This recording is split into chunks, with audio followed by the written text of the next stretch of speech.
Hello, folks. I'm testing something today, so bear with me. Hello, hello. How are you doing?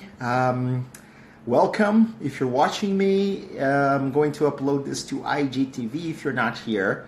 And we're going to talk about misbehavior, specifically the science of misbehavior. I'm not going to focus on the hard science, neuroscience. I'm going to mention a couple of things.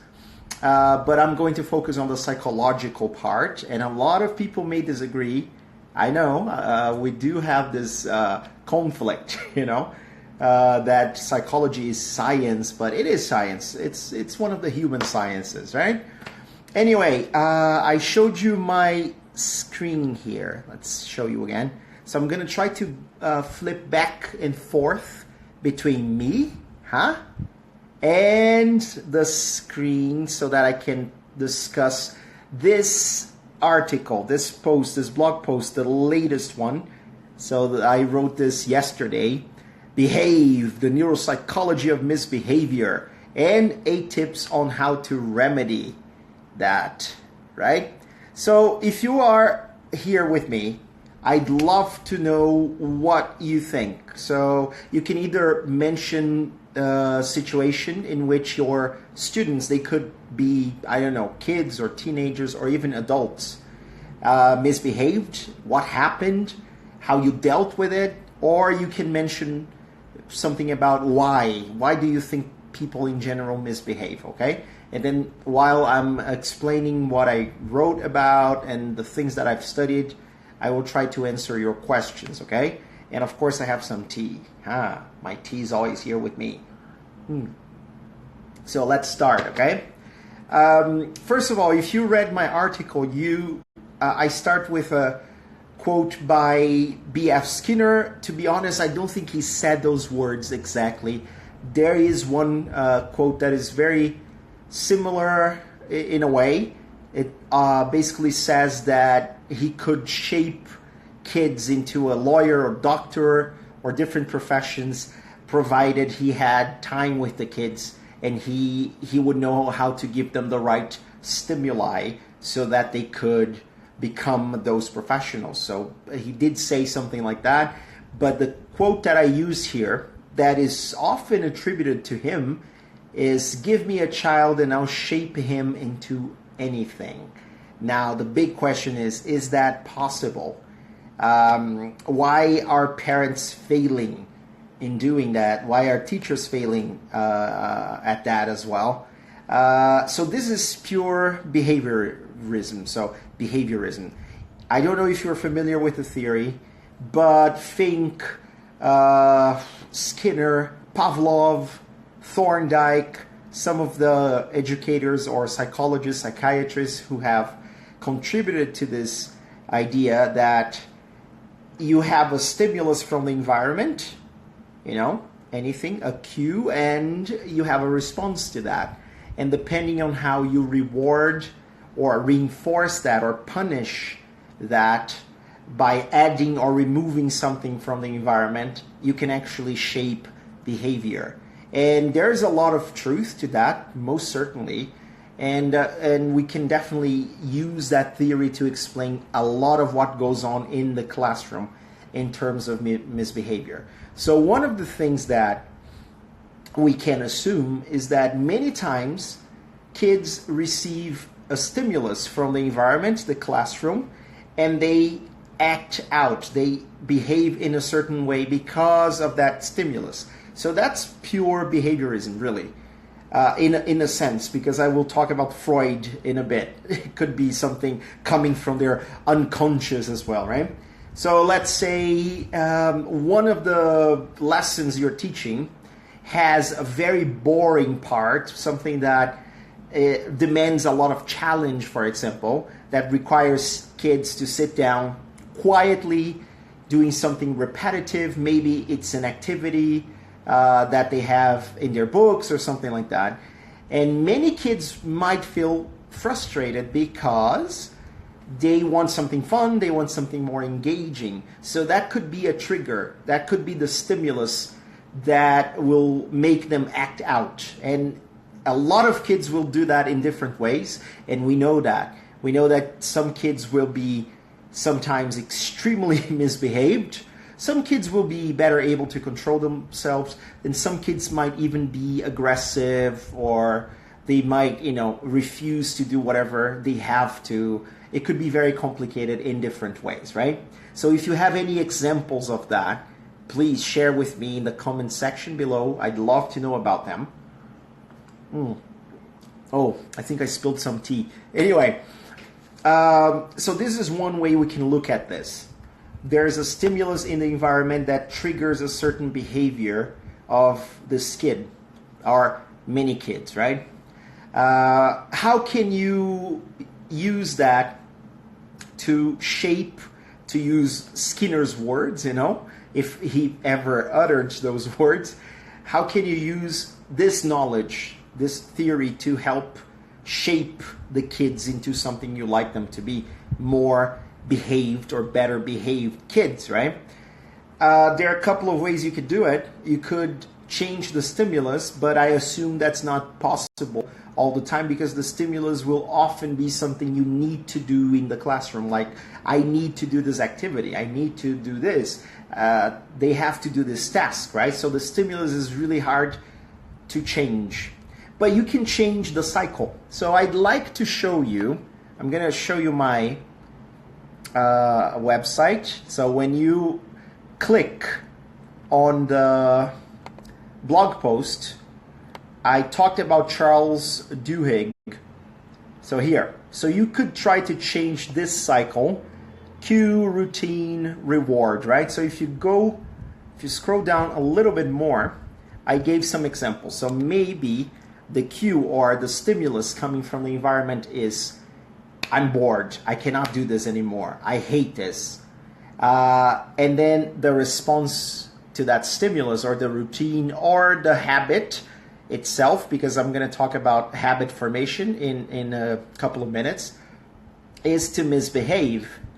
And then what is the reward they get from that? Well, they're going to disrupt the lesson. They're going to get a few minutes off the lesson, because now you have to make sure that everybody's on task. They're probably going to laugh a little because, somebody did something funny. So it could be rewarding. It's kind of like, I beat the system, my teacher had to stop because of me, and that's rewarding. So what could you try to do in that case? You could try to change the cycle. You could try to change, the response to the cue and the reward. So how do you change? I think the reward might be the easiest path for you to try out, because you can work with the notions of positive reinforcement or even punishment, very classical behaviorist theory, conditioning. Pavlov and Skinner, they talked about that, right? So maybe you can add something, so that's positive.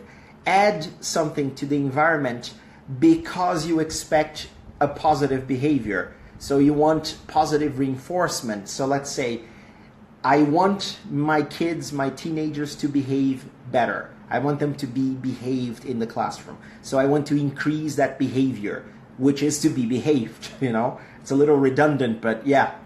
And how do I increase that behavior? I can add something to the environment that they like, positive, or I can remove something from the environment that they don't like, negative. So I can work with positive reinforcement, adding something to get more of the behavior, or negative reinforcement, removing something bad from the environment to get more of the behavior as well.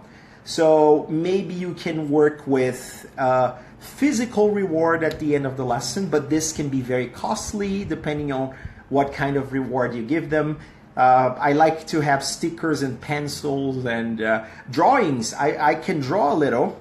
I used to be an artist in a way. So I remember that I asked if my students behaved for a couple of days. It normally works best when you do it on a lesson basis, because if you tell them, okay, if you behave for the entire semester, you might get this, they lose sight of the reward and it doesn't work very well. But if you say, maybe the week, maybe the week will work. You say, if you behave throughout the lessons this week, at the end of the week, I'm going to select someone, and this person is going to get something. Normally, when we say something and we're not very specific, they might feel like you're trying to deceive them. So that's not a very good idea. So actually show them what kind of reward they will have. So I drew something for my students.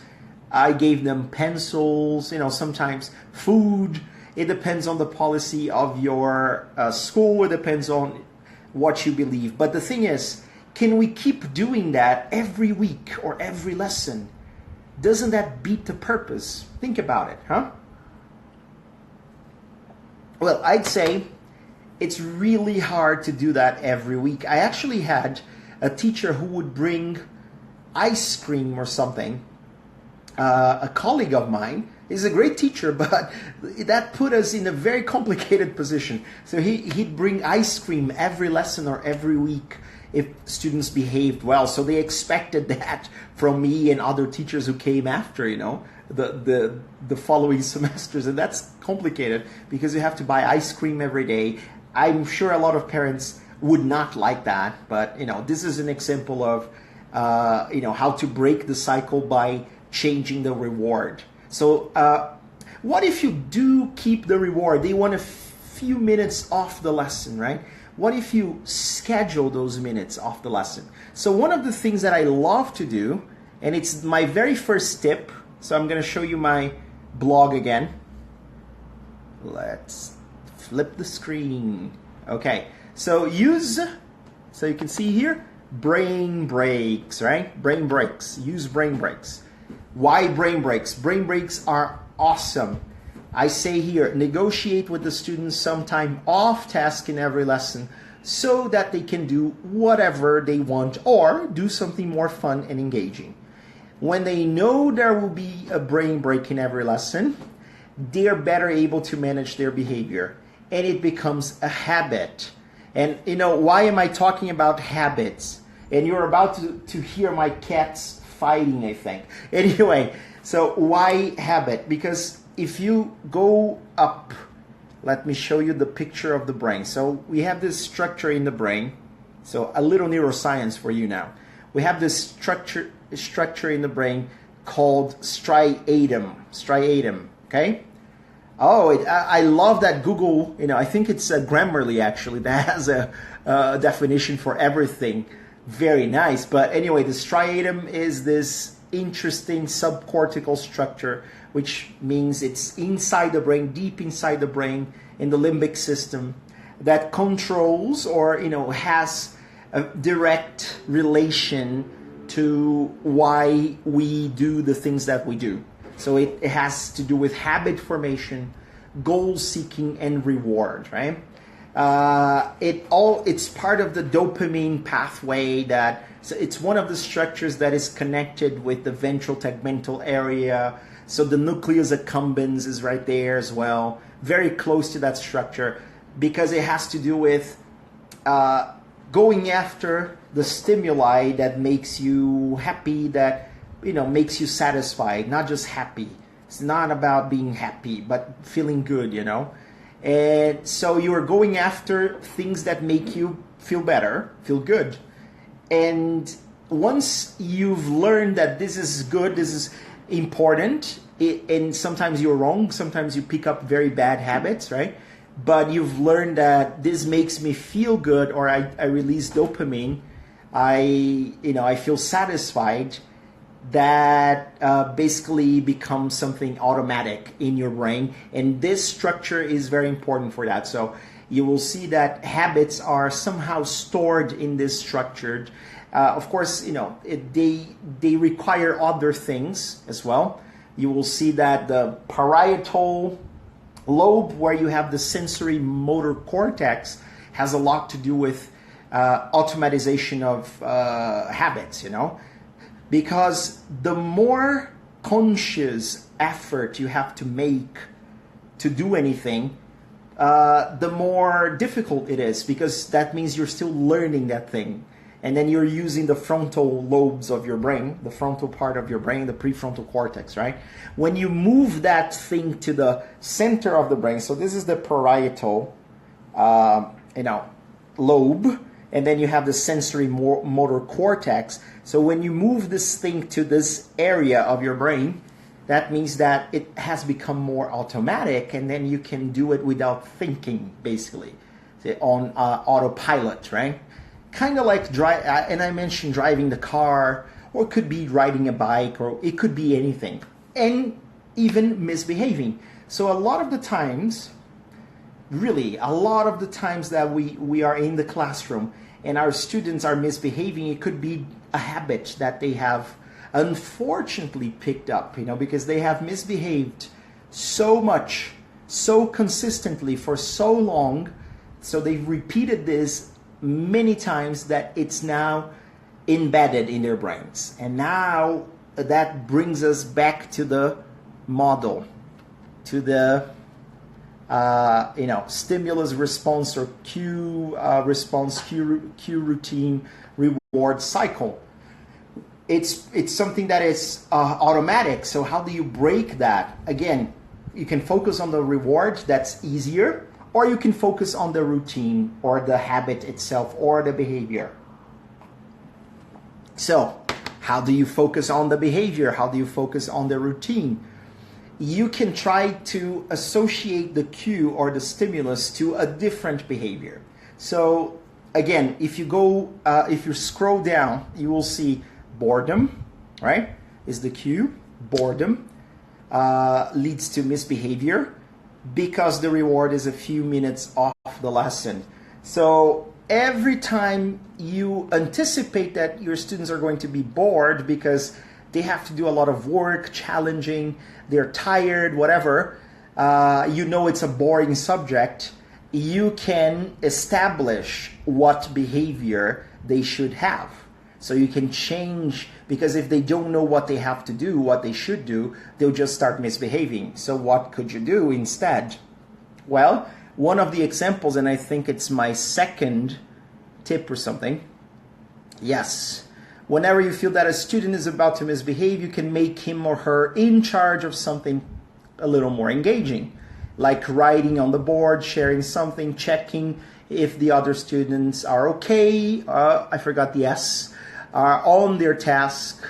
And I realize that we often have more than one chronic misbehaved student, and that it can be hard to offer them differentiated, that's a very important word, activities, differentiation.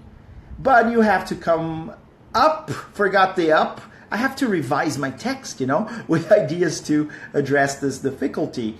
Read about differentiation here, so you can actually access another blog post that I have. So yes, differentiation. When a student is incredibly energetic and you are forcing the student to keep quiet and sit down and do what everyone else is doing, that might be a bad idea, because you're just asking for misbehavior. So when you actually give them something else to do, if you think about maybe making them the reporter of the class, or maybe helping them, asking them to go to the board and write something and summarize. Hello, Christopher has joined us. Good. Welcome, Christopher. So, or maybe asking them to, come up with an illustration or a scheme of what we're doing. If you're doing something that relates to grammar, and you know that your student is very artistic, maybe, they will probably, often want to draw something. They could actually write a poem or a song about it. So if you can do that to make them busy while you are giving them the stimulus that will probably trigger the response, which is misbehavior, you may actually reduce the likelihood of misbehavior because they will be engaged doing something else. I remember I had a student, and I can say now, because I shall keep her name anonymous, It was a girl, by the way. That it's important to reinforce that girls can also be very misbehaved. So she was around 12, maybe 13 years old. And yes, sounds like a good example of personalization. Definitely, yes. So we have to work with personalization, differentiation. And personalization has everything to do with asking your students to include, or to actually add something about themselves in the activity to give you some feedback using their own lives as an example, which is great because, that will definitely reinforce a rapport with your students, getting to know them better. And we often want to express ourselves in different ways, especially when it has to do with telling people who we are. I think we want to show who we are, tell people what we like to do. So I think it's very important to do that. And that's exactly what happened with this girl I was talking about. She had a blog. I had no idea she had a blog. She was crazy about an artist that shall remain nameless for now. And I remember that one of the reasons why she always misbehaved was that nobody ever took any interest in what she had to say, like she was showing off all the time. She was being very disruptive. But when I started asking her to share, so I would try to adapt whatever we were doing in a way that she could share. She could write for her blog. She could use something from her blog as an example. It's incredible. She didn't get 100% better, but she got like 49% better. She got better. And of course, you have to use other strategies as well. It's not just one thing, right? And then, so we were talking about behaviorism, Skinner, and using positive reinforcement or punishment. It could be positive punishment, which means adding something to the environment that will most likely decrease the behavior that you don't want. So what is the behavior that we don't want? Misbehavior. So that's negative, that's actually positive punishment, right? I want to decrease. Punishment is about decreasing the behavior, and positive is about adding something to the environment. So, and I think Christopher gave a very interesting example, and I'm going to talk about this one because I haven't figured out if it's negative or positive, because it's really hard sometimes to figure out how those things fit. But it's more like there will be, let's say, I will do something. I will take something fun that everybody loves from the class if somebody misbehaves, right? And maybe it could be one of the brain breaks. So I'm using the brain breaks. They love the brain breaks. They know that they're going to listen to music, watch a video, or something like that. So if everyone is misbehaving, I could remove one of the brain breaks. So now they will actually have more time to be on task. I don't think this works very well. A lot of the research available out there actually shows that this is not the best way to go. The best way to go is really positive reinforcement. And there are a couple of other concepts you could look into. So there's this one called positive discipline. So I'm going to show you the website. And I have a lot of friends who actually work with this concept. Positive discipline. So you could actually go to Jane, what is her name? She's very famous. Nelson, I think. Jane Nelson's website. She has a book with Lynn Lott. There she is, Dr. Jane Nelson. And she works with this idea of positive discipline, which is basically trying to make students accountable and respectful and part of their community and engaged through reinforcing good behavior, right? And Christopher just mentioned that punishing the students risks losing control entirely. Exactly. Especially nowadays, I'd say. Because I think we're kind of losing our authority in not just in the classroom, but everywhere. It's a very interesting social phenomena if you are interested in social sciences, that we are making our relationships more horizontal rather than vertical. And accountable, yes, a great word in the context. Exactly, you have to be responsible to, within the group. And you do things not because you're told to, because there's peer pressure and because you want to be, you want to be held accountable for your actions and suffer the consequences. This is really hard to teach kids, by the way, because they're still developing their prefrontal cortex. And the prefrontal cortex has to do with inhibitory control. So it's very hard for them to control their behavior. And we know, for example, that for very young kids, if you tell them, don't do that, it's almost like they didn't hear the don't part of the sentence and they actually do it.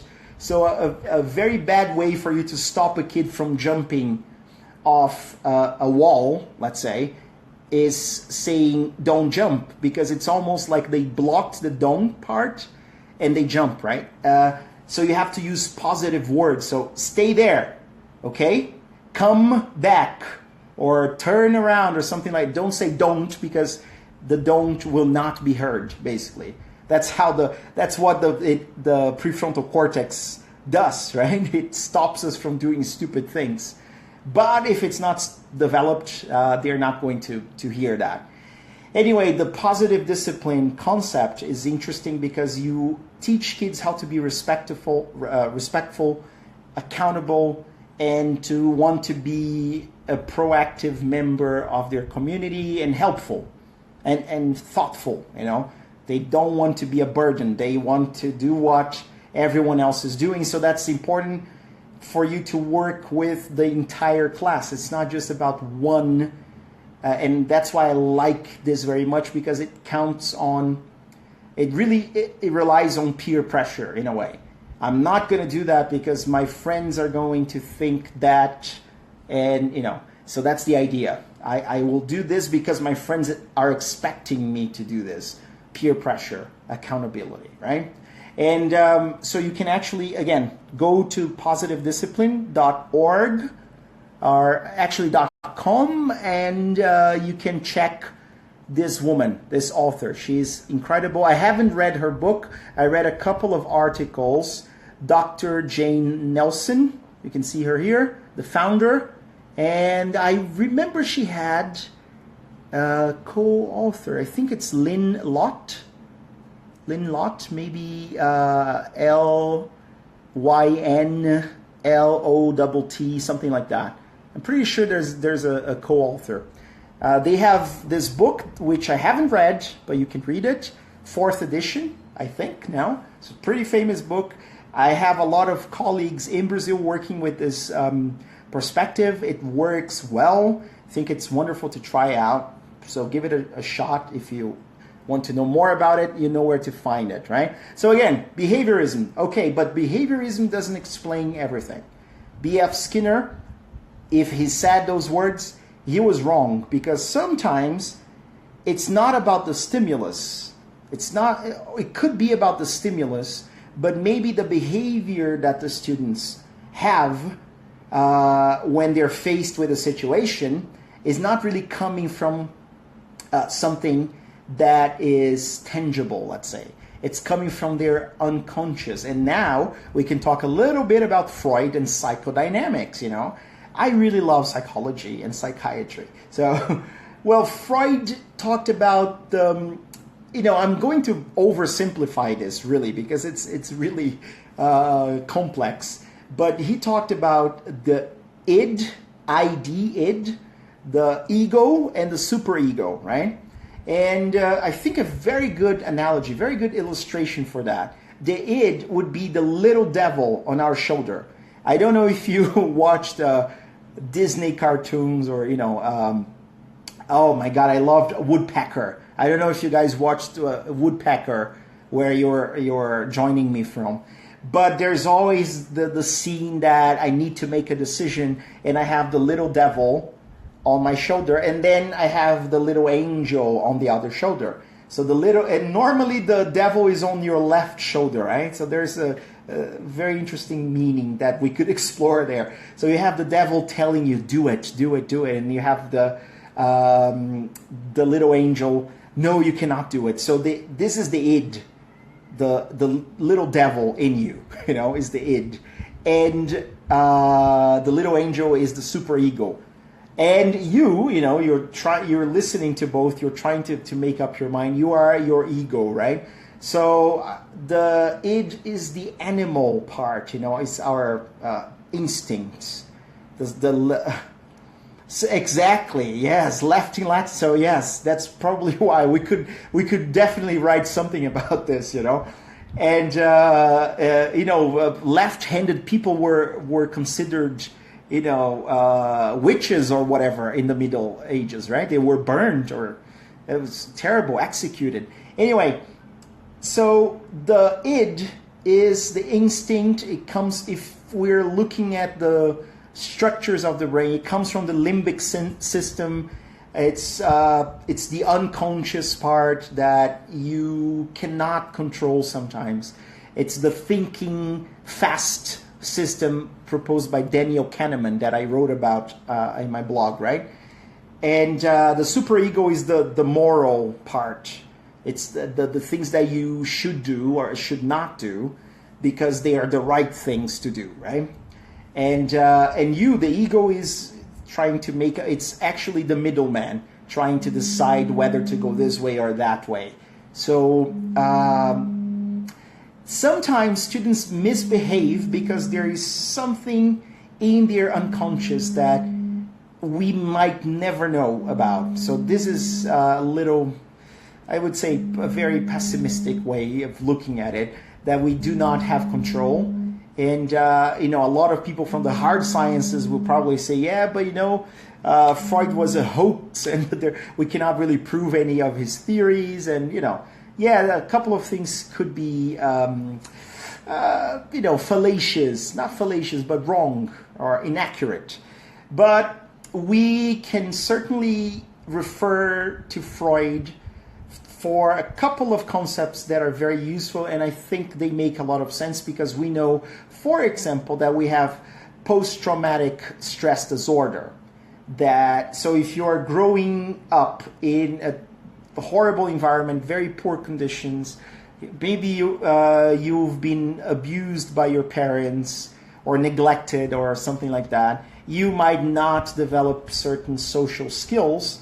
And that's something, that you cannot really control that much. And maybe you don't even know about it. So maybe the sort of abuse that you went through as a kid growing up was so subtle in a way that we might not be able to identify as teachers. So those kids, they need psychological or psychiatrical help. Maybe they have to go through therapy. I think everyone should go to therapy, to be honest. So this is the theory of psychodynamics in a way. It's the unconscious might have actually, according to Freud, has a very strong influence on our behavior, and we cannot really control that because we are often not aware of that unless, of course, we go to therapy. So this is one thing. And there's another thing that I wanted to show that is I talked about this in Poland. I talked about some of the learning theories, some of the psychological theories. Have you ever heard of Abraham Maslow? So Abraham Maslow, take a look at this pyramid, very famous pyramid. And what is he saying here, basically? So when you get to the base of the pyramid, and you can see that, it's the base of the pyramid is always larger than the top of the pyramid, right? So those are very urgent needs that we have because they have a very strong relation to, survival, basically. So physiological needs: air, water, food, shelter, sleep, clothing, reproduction. So they're not even controlled by some, yes, in some part they might be controlled by the limbic system, but it's prior to that, so it's basically, those things are controlled by our hindbrain. So the hindbrain is the first part of the brain that is developed. And it was the first portion of the brain that, appeared in nature through the evolutionary process, right? So very basic, very primal, primitive physiological needs. So maybe your kids are misbehaving, your teens are misbehaving, or even your adults because they're hungry, you know? Yes, because maybe they don't have a place to stay, because they're thirsty, because they're tired, because, you know, and it's really hard for us to assess those things, right? Because they will often not tell us. They will not say anything about that. And then you have safety needs, right? Once, and Maslow was really, I think he was very, not accurate, but he emphasized, he stressed that for you to move on to the next stage of needs, you know, the next you know, type of needs, you have to have these needs met. So, you know, if there's something missing here, you don't really care about the next stage because you're living here. So you're living in survival mode, you know, kind of like animals in the savannah. They whenever they're hunting, so if you see I don't know, a zebra in Africa running from a lion, that's all they care about, you know. They want to survive. They want to, you know, they want to get away from the lion as far as possible, right? So it's physiological. And actually, no, to be honest, that would be safety needs, right? But for them to survive in the savannah, they have to find water and food, right? Now, if they do see the lion, it's all about safety. And they cannot care less. They couldn't care less about love and belonging. Doesn't matter. So maybe, you know, they have a sister or a cousin. They don't care. Maybe the lion can eat them first, and as long as I'm safe, as you know. But that's a very, it's a terrible way of looking at it. But it does happen like that to a certain extent, right? No theory is ever perfect.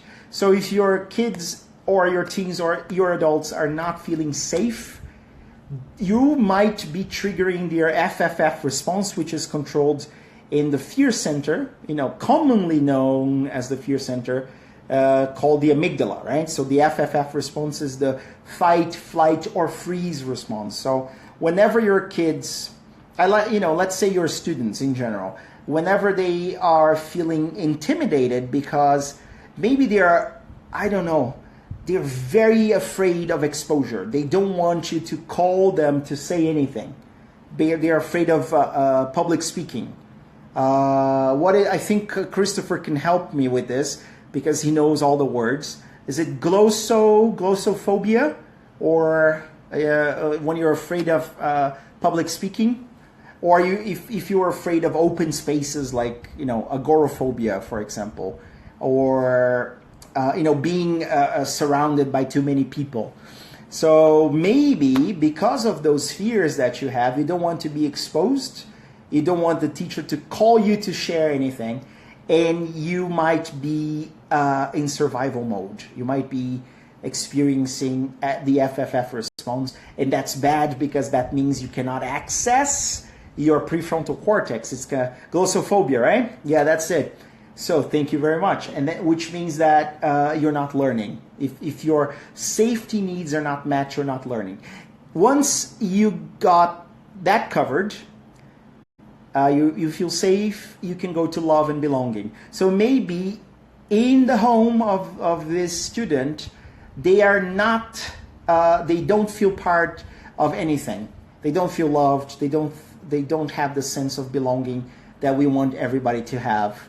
They don't have a sense of connection. And then we can talk about a lot of other theories. I think I mentioned Deci and Ryan. I talked about, you know, intrinsic and extrinsic motivation. And I talk about the ARC concept, autonomy, competence, and relatedness. So if your students do not feel related to anyone else, you know what? They might misbehave. Yeah, this is why I always have my students rehearse with a partner, for instance, before they have to perform speaking. That's great because then you give them some, you know, a sense of security for them, whenever we are going to do something that requires a certain amount of courage, it's great if we have the chance to rehearse before. So that's perfect. Anyway, and then you move up, you get to STEAM. So maybe they have very low self-esteem. And then finally, the last bit of this pyramid is about self-actualization, which is the desire to become the most that one can be. So ideally, we would love if all our students had all those needs met and they were up there trying to be the best they can. And so we have to make sure that we are providing them with those needs sometimes. We are actually helping them meet those needs. So maybe if they do not feel safe at home, make them feel safe in your classroom. If they don't feel like they are loved, or if they have no sense of belonging, you can provide that, so you can build your own community in the classroom. And then one of the greatest movies, kind of silly movie that I watched, and I was actually rewatching the scene, so you might have watched this movie. It's School of Rock. This is Tamika, and Jack Black is her teacher. You heard of Aretha Franklin, right? And then Tamika is telling Jack Black, who is the teacher, I forgot, he had a very weird last name, Mr. Schneebly or something like that. And by the way, he's not a real teacher, and I don't remember exactly how he got the job, but he started teaching the kids how to play. No, they already knew how to play a lot of different instruments, so he puts together a rock band. They go to this contest in the city. A very interesting movie. And he's telling this girl, Tamika, she doesn't want to sing anymore because she says, I'm fat and I hate myself or something like that. And then he comes and says, you know what, have you ever heard of Aretha Franklin? And then he says something like that, girl, you have talent. It doesn't matter if you're fat or not. Look at Aretha Franklin. She was alive at the time. So this is like a 10-year-old, 12-year-old movie or something like that. And he says, when she sang, and Aretha Franklin was fat, when she sang, everybody stopped to listen to her amazing voice. And then he says, you know who else has a weight problem? Me.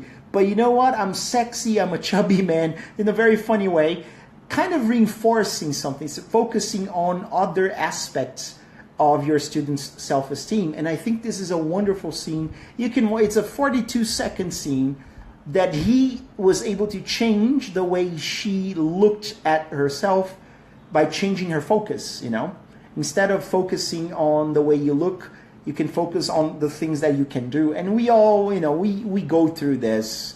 We all have insecurities and low self-esteem. And it actually depends on the day, the time of the day. But I think we can help our students realize the things that they have that are awesome.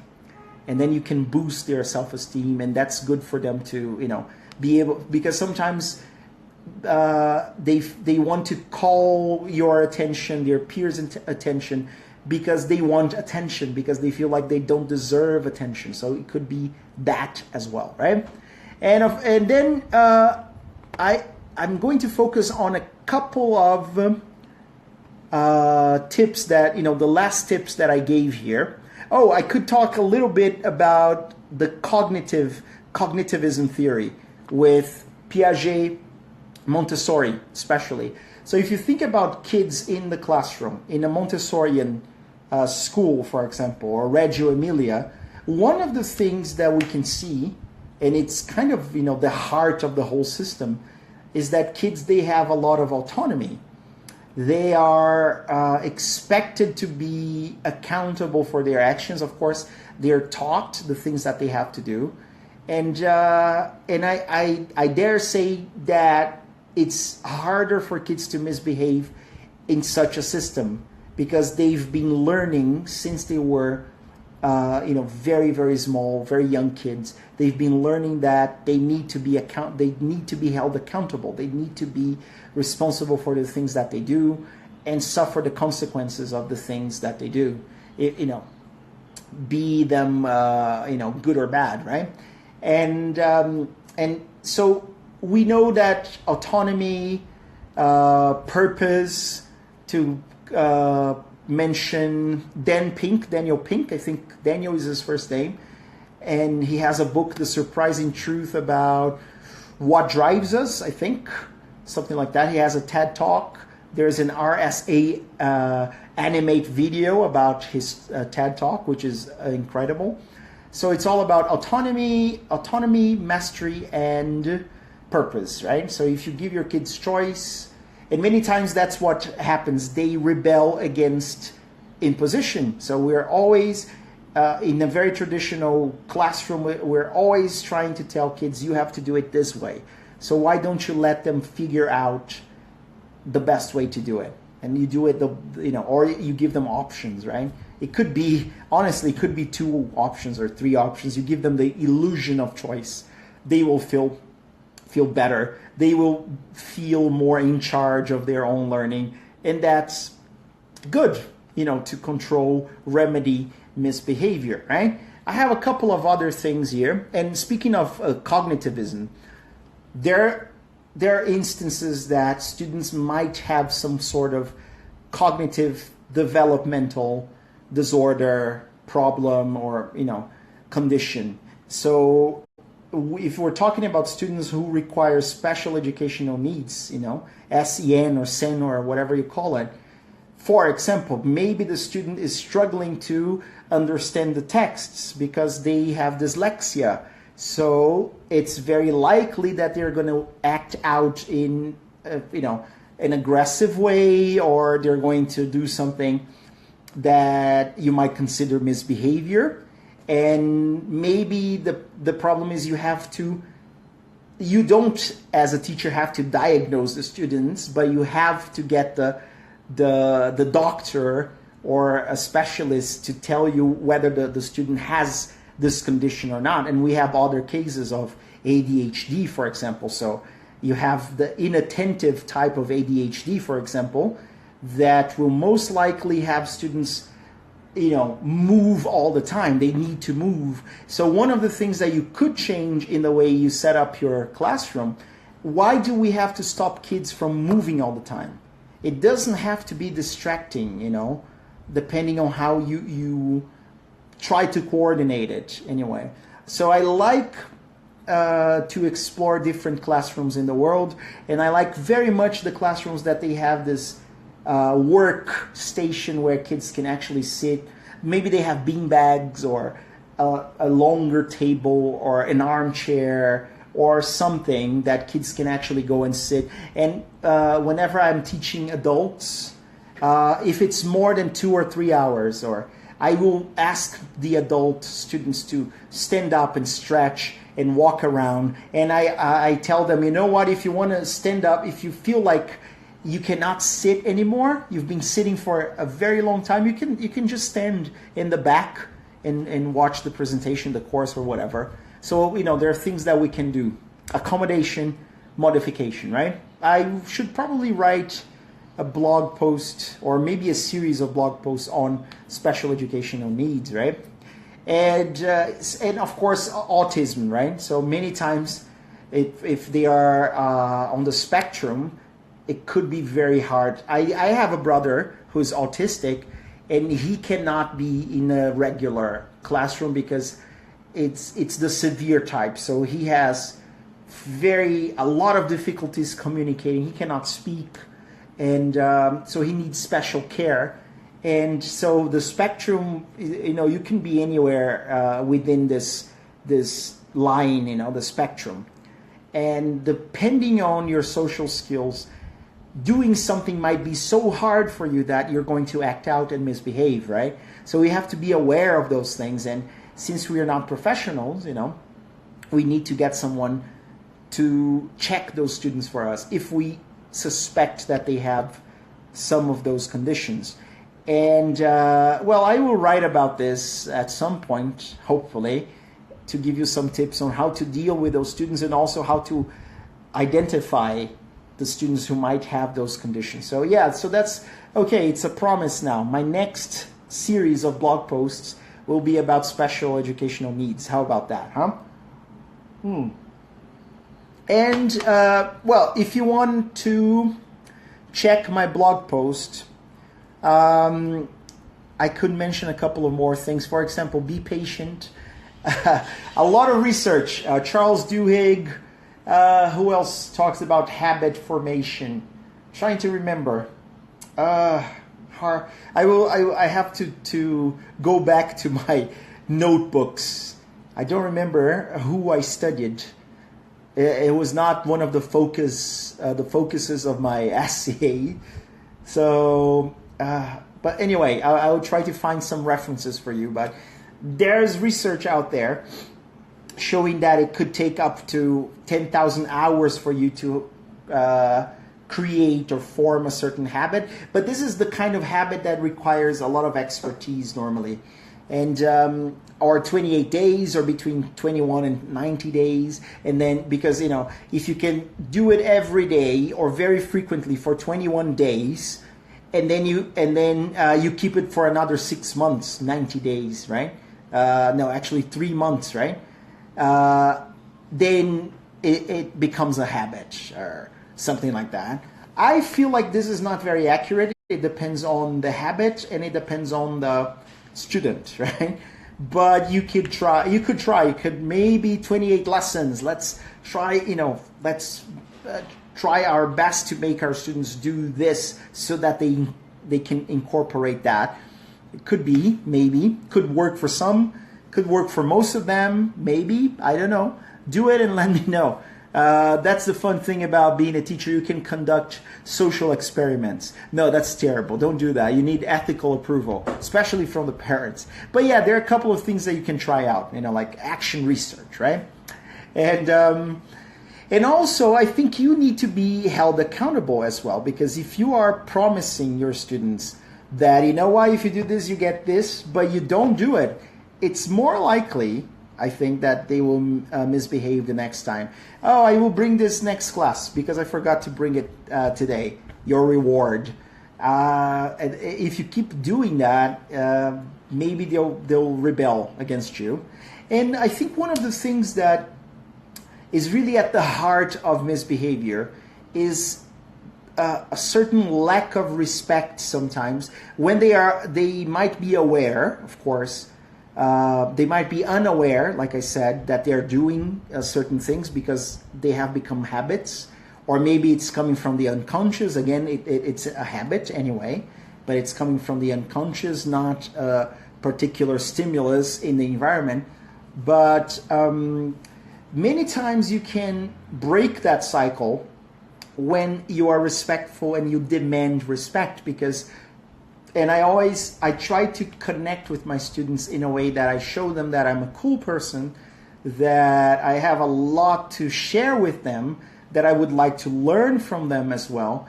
And whenever they do something that is really bad, when they misbehave in a terrible way, they can feel that they did something wrong. They can feel that they have made me sad. And then they normally will apologize, and sometimes they will stay a couple of minutes after class and talk to me and say, I'm sorry I did that. And I'm very honest, I'm sorry too. Why did you do it? And then he says or she says, well, because of this and that, and because I'm tired. And then I will normally say, did you realize what happened after you did it? How, that I had a lot of things planned, and I normally talk about, listen, I am trying to do the best I can. If there's something you don't appreciate, you can tell me and then we can work on it. But if you keep acting like this, we're going to have a lot of problems, and not just you and me, everyone else. And I want everybody to learn, and and normally that will do the trick, right? But I will not lie to you. I've had impossible students, and I'm sure you've had impossible students, that those that will not behave no matter what you do. I've had students who actually attacked other students physically with a mechanical pencil, for example, and or threw something at someone. And I've actually sent students to the director's office or something like that.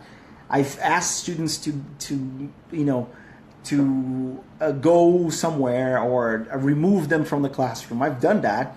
Nowadays, I don't know if I would have done it, but I cannot bring myself to that state of mind when that happened, because it was so impossible. So I cannot believe that this is happening, that I didn't know what to do. I couldn't just bring the student out and say, listen, you have to stop doing that, because I feared that everyone else would start misbehaving and then I wouldn't be able to control anything. But that happened because I was more inexperienced, I think. I wouldn't do that nowadays. I think I have found ways to avoid that, but we never know. I am very privileged. I think I've worked with very small groups.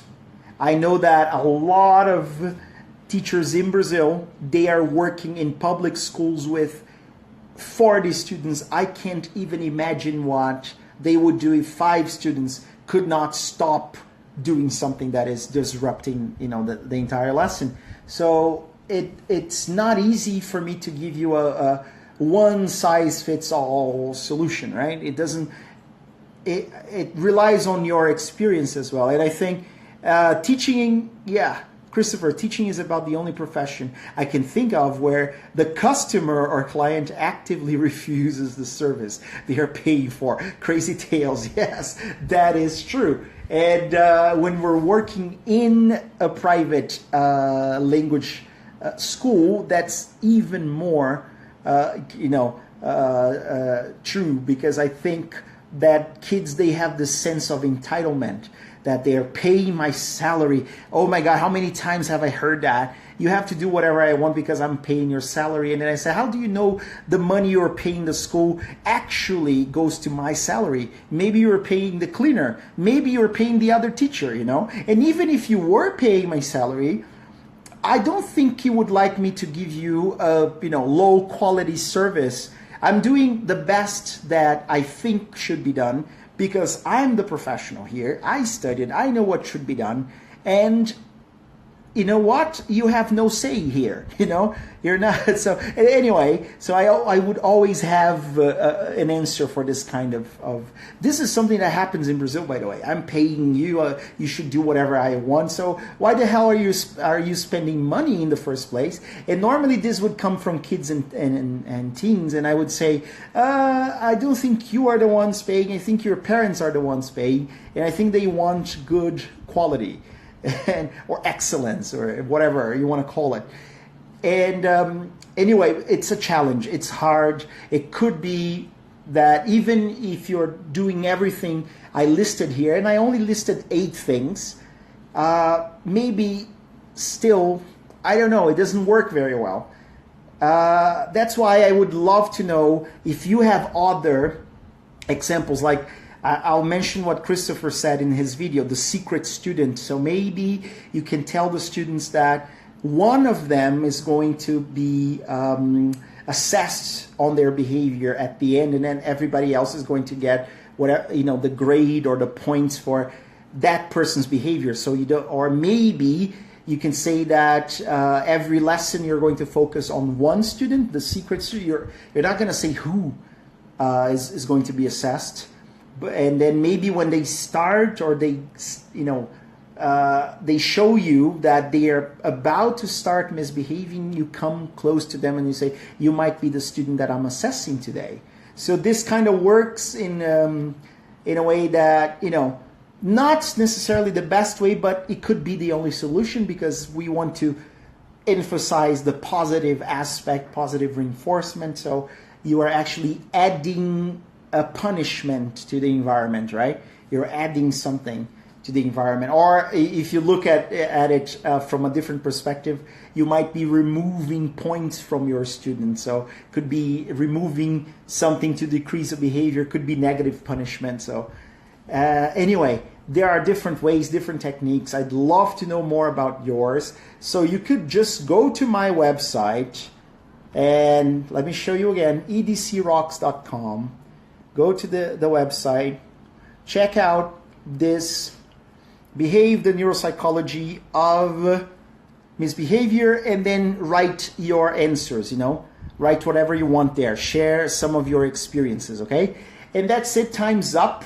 I will upload this to IGTV as soon as I can, hopefully tomorrow. And I hope you enjoyed it. I know this is not a very easy time for you to connect, but bye-bye and see you the next time I'm live. Bye-bye.